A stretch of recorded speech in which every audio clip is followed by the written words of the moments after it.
Welcome to a new program about creation and creationism, hosted by Alpha Omega TV. Our guest today is Mr. John Mackay, geologist. Welcome, sir. International Director of Creation Research, Australia. It's good to be here in Romania. Thank you so much. Mr. Mackay, I've been witnessing scores of discussions on facts or faith, facts and faith. I've been accused, some others were accused, of doing religion when we're supposed to do science. Science deals with facts, religion doesn't. Could you please help me sort out this? Is there any difference? Do they help one another, exclude one another? Well, you've certainly come onto a very important issue, because right at the end of last year, the American Science Teachers Association published a statement about what science was. And basically, to give it in a nutshell, they said it excludes God, has no reference to any God, and therefore it's naturalistic, it's naturalism.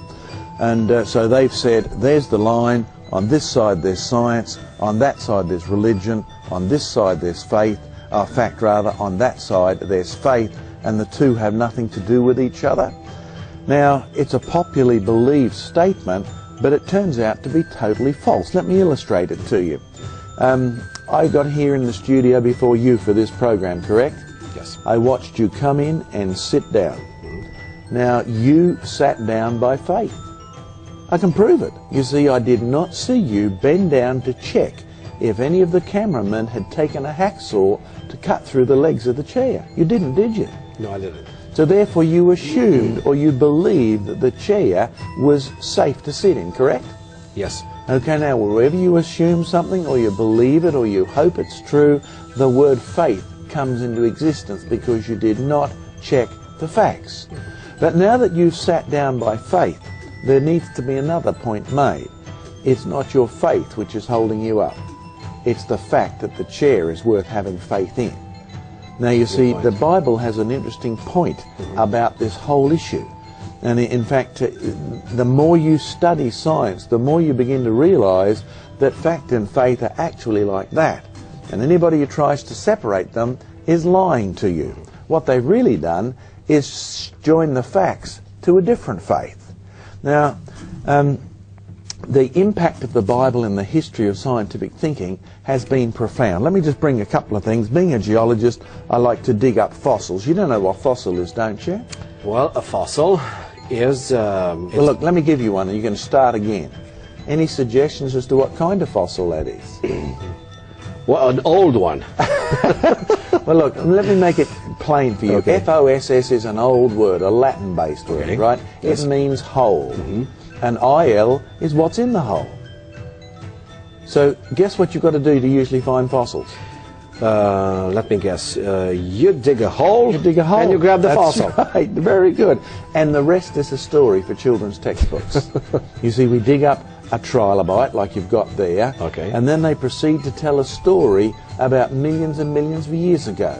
And not once do they tell you that the word trilobite was invented in 1771 by somebody who was firmly convinced the world had been created. Now, do you see why it's called a trilobite? I guess because it has 3 lobes. 3 lobes. Simple, isn't Very it? good. You see, geology is a really down-to-earth subject. Yeah. It's the big words that confuse people, and if you can come to grips with the fact that anybody called this a 3-lobed creature, Yeah.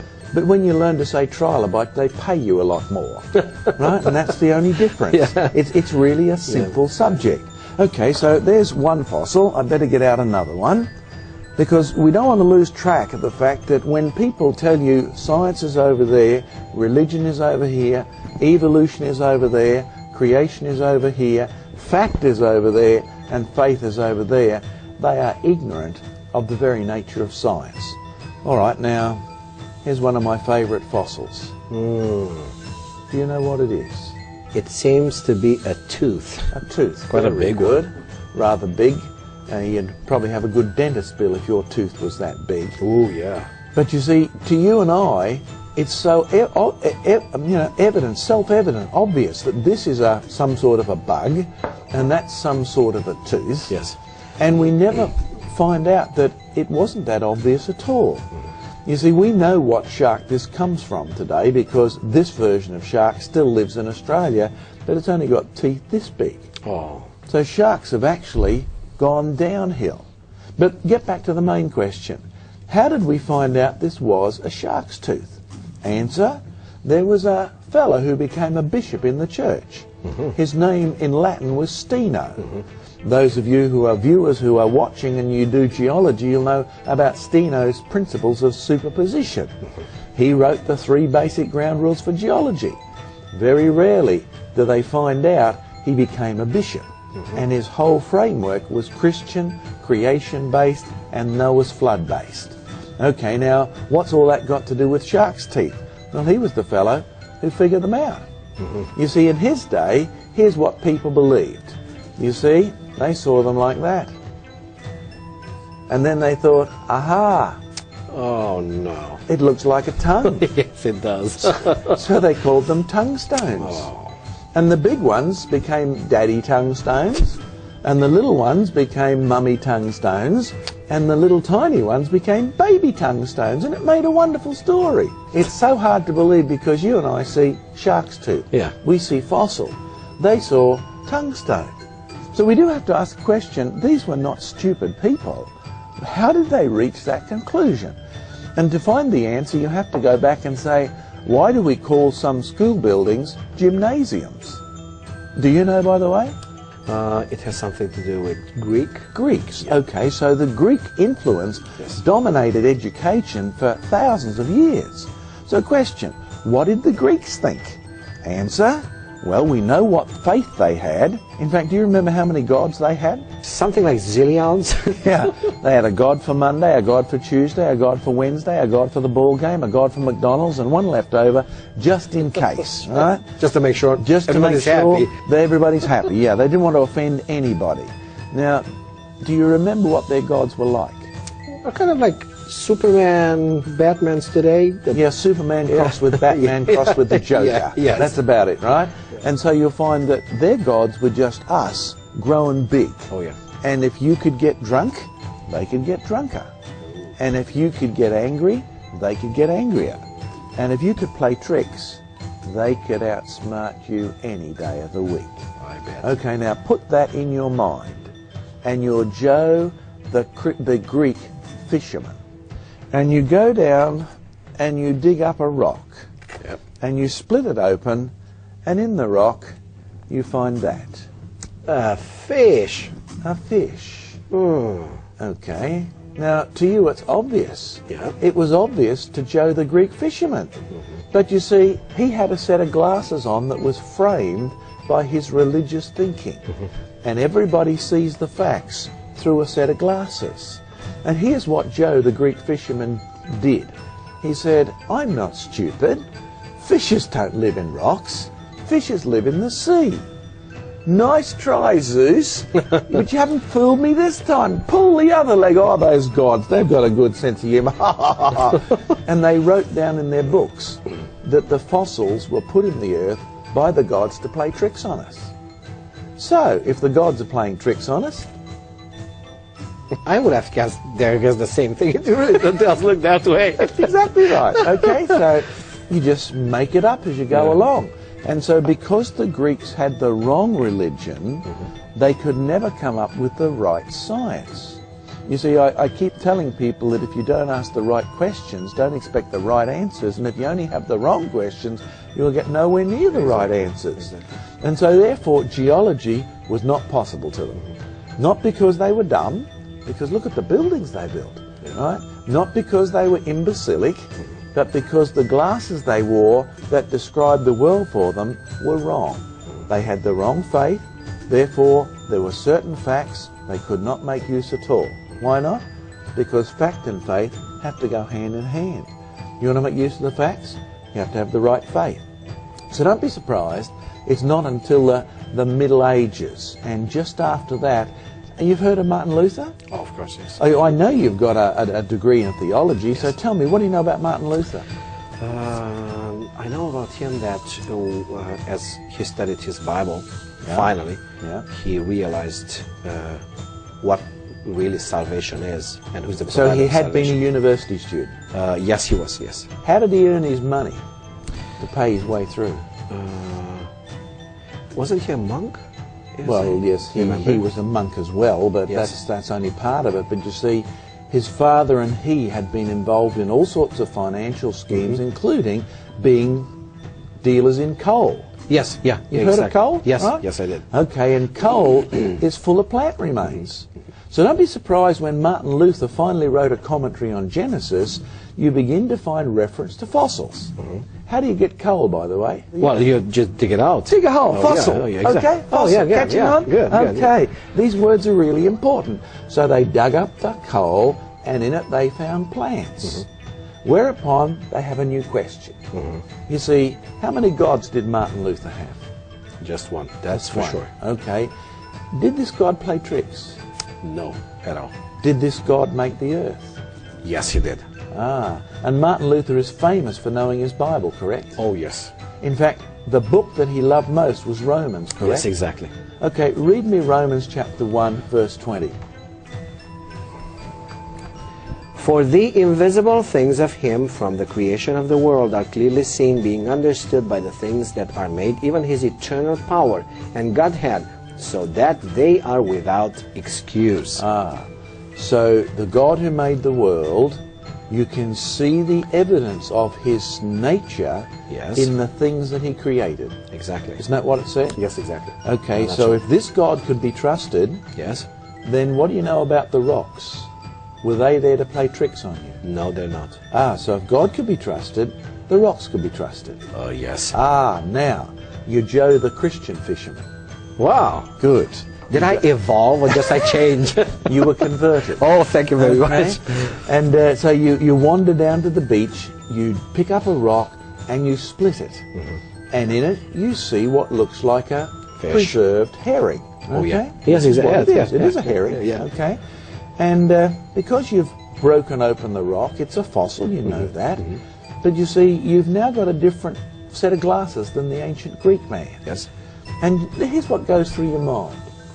Fishes don't live in rocks. No, they don't. I'm not stupid. No, I'm Fishes live in the sea. not. Exactly. Question. How did it get from the sea to the rock? And all of a sudden, geology is possible. Not because you're any smarter, but because you've taken off the wrong faith glasses and you put the right faith ones on. Good. So therefore, don't be surprised if you begin to dig into geology that you find Nicholas Steno was a bishop. Aha! If it looks like a shark's tooth, it's probably a Shark's tooth. What a revelation! So obvious. But you see, you can only reach that conclusion if you believe that what you see can be trusted. And a Hindu doesn't. And a Buddhist doesn't. I mean, if you think that cow over there was great-grandmother recycled 13 times, you will never do geology. That's Right? environmental grandmother. That's to make it clear. So therefore you need to become to grips with the fact that geology is really an outgrowth from an initial Christian perspective, a Yes. faith-based science that deals with facts. So you go to England, you dig out the oldest collection of fossils in the English-speaking world, you dig out the oldest book written on fossils by Professor John Woodward, and you discover it starts with creation, and it moves through to Noah's flood. Why were they doing that? Okay, let's see if you can figure it out. I told you that was a fossil of what? Of a herring. Okay, can the viewers see it clearly the way you're holding it there? Yes, I can. They can, that's very good. Okay, now look, when you have a look at that herring, Yes. by the way, how do you think I know that's a herring? Have you ever seen herrings before? Yes. Okay, now, question. If you're trying to look for the evidence of evolution, is that herring any help to you? Ooh, not exactly. You see, the interesting thing about that verse in the book of Romans is that the God who created, his nature shows in the creation. Okay, so therefore, if you're looking for the evidence of creation, number one, you would see what he is like in his creation. Question, does he ever change? No. Now go back to Genesis chapter 1 and read us verse 11, please. You see, these are all the thoughts that went through the first geologist's minds. Okay, so anyone who thinks today that faith and fact are separate or in conflict really has been lied to. They've been fed a false proposition and they don't know it. They've been given a set of glasses to wear and nobody's told them. Okay, the listeners, viewers, Genesis 1 verse 11, and God said, let the earth bring forth grass, the herb yielding seed, and the fruit tree yielding fruit after his kind, whose seed is it in itself upon the earth, and so it was. Question. Yes? How did Steno reach the conclusion that was a shark's tooth? And how do we know that's a fossil herring? And what's it got to do with Genesis 1? And how would you invent geology on that basis? I mean, think carefully. You've already answered this question in another way. And I'm making you do it because the listeners out there have never been asked these questions. Read the verse again to everybody. Here is it. I got the penny drops. Yes, bing. Let me read, am I correct? After his kind. Good. Okay. And you see, Steno put 2 and 2 together and got 4. Sharks today have teeth that look like this. These may be bigger, they may be longer or thinner or fatter or wider or broader, but basically they look like shark's teeth. Shark tooth. And if it is true that God created and God doesn't change, and if it is true that God created creatures to produce their own kind, how would you recognize a fossil shark? Well, I see sharks today, and knowing that sharks has been always, they've been always sharks. What would they look like? Like sharks. Good. Are you a trained geologist as well now? But you're doing well, you see. I won't tell you. This is the thinking that the geologist had to go through. So what about our fossil herring? How do we know it's a fossil herring? Well, we've seen a lot of fish, so we know this is a fish too. So good. What about our trilobite? Because we haven't seen one of those. Seen trilobite. Well, I just demolished my own little theory. Well, you haven't really. All you've done is reached a new category of creatures, because this one is extinct. He's died out. He obviously used to be, because he looks like he's got eyes at the front end and a cute little mouth, and he's got, you know, he just looks like a bug on the bottom of the seafloor. But he's not here anymore. There are some creatures a bit like him, so you think maybe he's in that family, and you're pretty right when it turns out to it. So therefore you have 2 categories of creatures, those that have died out and those that are still here. Which brings us up to another aspect of science which people are deceived about. Have you heard of Charles Darwin? Oh, yes, I did. What's he famous for? For his theory of evolution. Okay, he wrote a book in 1859. Do you remember the name of it in English? On the origin of species? Origin of species, okay. And Charles Darwin's theory ultimately is that molecules that weren't alive somehow turned into cells that were alive, that turned into worms, some of which became politicians, some of which became, you know, got the idea, right? So that's the theory of evolution. But he called it the origin of the species. And never once does he tell people where he gets that word from. You see, the interesting thing is the man who gave us our classification system, Carl von Linné, and you don't find this out in the textbooks. You have to sort of do what I did, leave university, and then say, where did Linnaeus get this idea from? And what you discover, he was basically an evangelical Lutheran. And he believed his Bible, and he believed that if God created creatures separately, if God specially created creatures, what would be a good word to use? Because they were separately and specially created, right? So what better word than species? Species, yeah. So therefore, the whole concept of species is actually related to special creation. And they never told you that, and they never told me that, because the minute they do, it gives away the whole kit and caboodle. Darwin is not telling us the truth. In fact, if you read Charles Darwin's book on the origin of the species, guess one thing it's not about? It's not about the origin of any species at all. It's about what happens to the species when they're here, how they can be selected or killed off. That's what it's actually about. It's not about the origin of anything. Anything. So therefore the whole book is a deceit. But it was popular because, well, particularly in England, they didn't like the strict rules of Queen Victoria.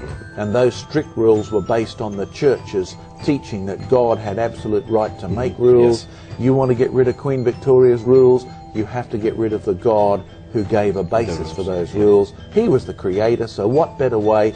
Throw out creation, introduce evolution, and you can go wherever you like as chance dictates. You mentioned something very interesting, that now it turns out that scientists were clergymen, religious people, so those who are at the very basis of science turn out to be Christians. Okay, creation believers. Creation believers, Christian influence in some cases, but you know, definitely they knew their Bible, they knew it spoke about creation, and that was their starting point. Could you please help us out a little bit on Charles Darwin's backgrounds? Because, I mean, I would guess that he's called the father of all biological sciences today. It's kind of that. Well, what is his background then? Okay, perhaps this fossil will help you. Where is it? There it is. Do you know what that is? Very nice. Well, it's either a claw or a tooth. Okay, it's a carnosaur tooth, right? Ooh. I lead field trips all around the world, and we lead dinosaur digs on the Isle of Wight, and we've got one coming up in Montana. This is beautiful. In July. It is beautiful, isn't it, right? And the interesting thing is Charles Darwin lived at the same time as the man who invented the word dinosaur. Was the word dinosaur invented? Yeah, it didn't come into existence till 1841. And you see, the one reason why Charles Darwin's book has got a chapter in it on fossils, in which he says the fossils are basically the worst part of my theory, is because of the man who invented the word dinosaur.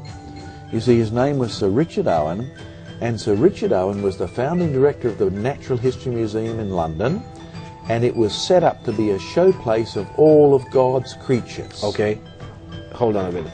It was the British Natural History Museum? Yes, that's how it started out. Isn't it a place today where all Darwinism is on show? Basically it is, and it's a sad betrayal of why it was set up, because the man who invented the word dinosaur, quote unquote, was sure that God made them. These were the monsters that God made. Now, Charles Darwin was there at the same time, and Charles Darwin's father wanted him to become an Anglican priest, a clergyman, because there was good money in it, right? It was an occupation. Not that Charles Darwin's father was a churchman or a Christian. He was an atheist by all records. But it was a good occupation. Darwin tried a little bit of medicine at Edinburgh University, didn't like it, it was too messy, so he didn't have much of a biological background. So he did train as a theologian. Now the interesting thing is, he graduated in theology and a little bit of maths and that thrown in the side, and invented the theory of evolution, while the scientists like Sir Richard Owen, who were graduates in science and, you know, the founding director of the British Museum and the world's best geologist in the day, said, Mr. Darwin, there isn't a fossil to back up anything you say. Something's wrong. Yes, it doesn't sound wrong? And it's to do with the relationship of fact and faith. Darwin actually changed faith. So he needed a new explanation of the facts. You see, when his daughter Annie died, he turned his back on Christianity. And as his great-great-grandson said, from then on he was free to go in his evolutionary path unhindered by any Christian convictions. Well, we're talking about evolution being kind of religion? Yes, because you see, if you think it through carefully, Darwin was the first to admit, because Professor Richard Owen said, you've got to say this, Charles, there's no fossils to back up anything, so therefore Darwin never based his theory on the fossil evidence. Secondly, he lived before the work of Gregor Mendel, the priest who was a geneticist. He lived before his work had ever been published, so Darwin knew nothing about genetics. And he never lived long enough to see anything evolve into something else at all. As I can remember, Therefore, the three things that you need for a scientific theory: evidence that has happened, evidence that is happening, and a way by which it can happen. Those three things are totally lacking from Charles Darwin's work on the origin of the species. As I'm informed, he actually admitted that there is really something that it's not helping his work at all. Oh yes, yeah, the fossils were the worst part of his theory. He knew that. Well, he didn't have any choice. Professor Richard Owen was telling everybody who would listen that this is a terrible theory. So the scientists were his biggest opponents in the beginning. So therefore, yes, you're quite right in saying it. If you're talking about faiths, Christianity is a fact-based faith, whereas evolution is an absolutely factless based faith. There is the difference. They're two religions, but one is based on facts. That's why when you read your New Testament, the Apostle Luke says, you know, I've written to you, Theophilus, I've collected all the evidence, and here it is, go and check it out, right? And so it's a fact-based faith, whereas the theory of evolution, nobody was there to watch it happen. Darwin didn't have any evidence. He didn't know how it could. And I'll be honest, my professor at university, I went back and took genetics, and the interesting thing is somebody said, but if evolution is so true, Professor, how come we can't see it happening? And the professor said, well, very profoundly of course, evolution takes such a long time to happen, you wouldn't expect to see anything happening. Now if you think about that, that's a nonsense. Yeah. Because what's the difference between something that's taking so long to happen that you don't see anything happen and something that you can't see happening because nothing's happening? Yeah. The answer is, it's crazy. So therefore it's always been a blind faith-based religion, and that's the real conflict. It's not fact versus faith. It's not Christianity versus science. It's the faith of evolutionism versus the faith of Jesus Christ, the Creator. That's where the real conflict is, and people always, it works best if you can finally get it back to the real argument. Mr. Mackay, with the fall of communism, millions of people were giving back their choices. Would you give a little bit of something to boost the courage of having, again, choices in our schools, in our high schools, in our universities? Well, as you probably remember, I met with Professor Maria Popper, and we tried to help her put together a book, and I was very pleased just the other day to be in a school that was using the textbook, which was an attempt to get the students to rethink all the evidence that's presented to them and say, look, evolution is not the only, nor even the logical conclusion. So there is a textbook available here that deals with creation. Excellent. So the choice is there. Yes. But of course the ultimate choice won't simply be about the facts you see in front of you. The ultimate choice will be about your relationship to the Creator. Because, I mean, let's be honest, to most people, so what? A fossil shark's tooth out of a hole. To me it's exciting. To you it's a thrill. But to some people it's just a dirty black thing. You see, the ultimate result is the God who created has enough authority to hold you and I accountable for the choices that we make. So students, you do have the power to make the choice. You have the evidence to base your choice upon, and the faith is available from the Creator to make the right choice. Thank you so much, Mr. Mackay. Thank you so much. So, you've heard, please, there's a coin with two faces. You may choose one and leave the other outside, but please be careful. Choosing one, it's going to lead you to the Creator. Thank you so much for being with us today. Please join us for the next program.